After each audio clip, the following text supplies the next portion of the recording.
brought you by Silver Pumps and Motors.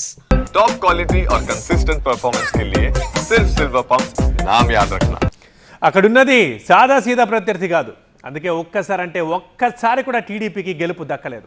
కాకపోతే party అధికారంలో ఉన్నప్పుడల్లా అక్కడ ఇన్ఛార్జికి ఎమ్మెల్సీ పోస్ట్ గ్యారంటీ అయిపోయింది. దీంతో విజయం రుచి చూడకపోయినా పార్టీ కథ సాఫీగా సాగేది. అయితే ఈ దఫా మాత్రం పరిస్థితి అలా లేదట.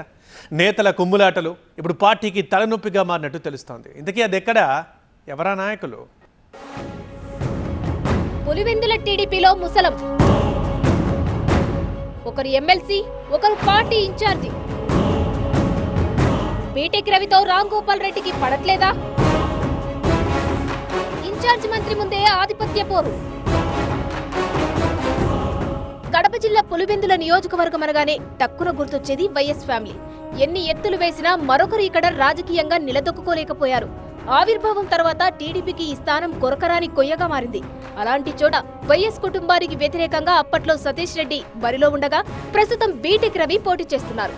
అయితే ఇక్కడ గెలుపు రుచి చూడకపోయినా పార్టీ అధికారంలోకి వచ్చినప్పుడల్లా ఇక్కడి నేతలకు ఏదో ఒక పదవి కట్టబెట్టడం ఆనవాయితీగా వస్తుంది.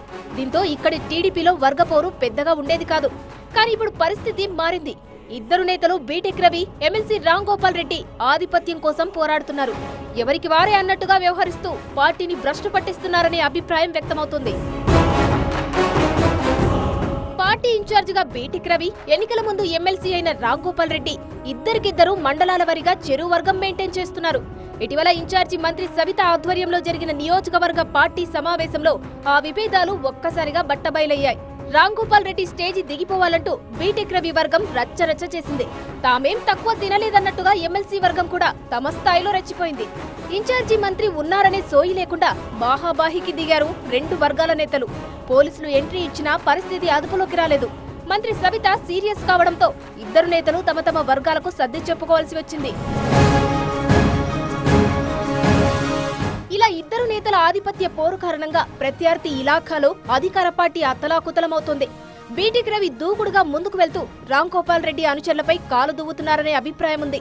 కొన్ని నెలల క్రితం రేషన్ డీలర్ల పరీక్షా కేంద్రం దగ్గర ఇరు వర్గాలు పరస్పరం దాడులకు దిగాయి. బీటెక్ రవి తీరును నిరసిస్తూ ఎమ్మెల్సీ భార్య ఉమారాణి అక్కడ ధర్నా కూడా చేశారు. ఇష్యూ ఏదైనా ఇలా కుమ్ములాడుకుంటున్న నేతలు ఎవరికి వారు తగ్గేదేలే అంటున్నారు. పార్టీకి విధేయుడిగా సీఎంకు అత్యంత సన్నిహితుడుగా ఉన్న ఎమ్మెల్సీ రామ్ గోపాల్ రెడ్డికి ప్రత్యర్థి వర్గం చెక్ పెట్టే ప్రయత్నం చేశారట. ఆర్టీఐ యాక్ట్ను అడ్డం పెట్టుకుని జిల్లాలో అధికారుల్ని బెదిరిస్తూ డబ్బులు వసూలు చేస్తున్నారంటూ రామ్ గోపాల్ రెడ్డికి సంబంధించిన పెద్ద చిట్టానే సీఎం చంద్రబాబుకు పంపించారట. నియోజకవర్గంలో కొన్ని మండలాల్లో సొంత క్యాడర్ను కూడా ఎమ్మెల్సీ తయారు చేసుకుంటున్నట్టు టాక్ నడుస్తోంది. ఇలా ఎవరికి వారు తామే ఎక్కువని ఊహించుకుంటూ పార్టీకి చేటు చేస్తున్నారనేది ఇక్కడ తెలుగు తమ్ముళ్ల ఆవేదన. ఈ అంశం హైకమాండ్ దృష్టికి వెళ్లినా, పెద్దలు అక్షింతలు వేసినా నేతల తీరులో మాత్రం మార్పు రాలేదట. భూదందాలు, సెటిల్మెంట్లు చేస్తున్నారంటూ బీటెక్ రవిపై ఓ వర్గం, అధికారులను ఇబ్బంది పెడుతున్నారంటూ రామ్ గోపాల్ రెడ్డిపై మరో వర్గం హైకమాండ్ కు ఫిర్యాదు చేసినట్టు తెలుస్తుంది. మరి పార్టీ పరిస్థితిని చక్కదిద్దేందుకు అధిష్టానం ఎలాంటి చర్యలు తీసుకుంటుందో చూడాలి.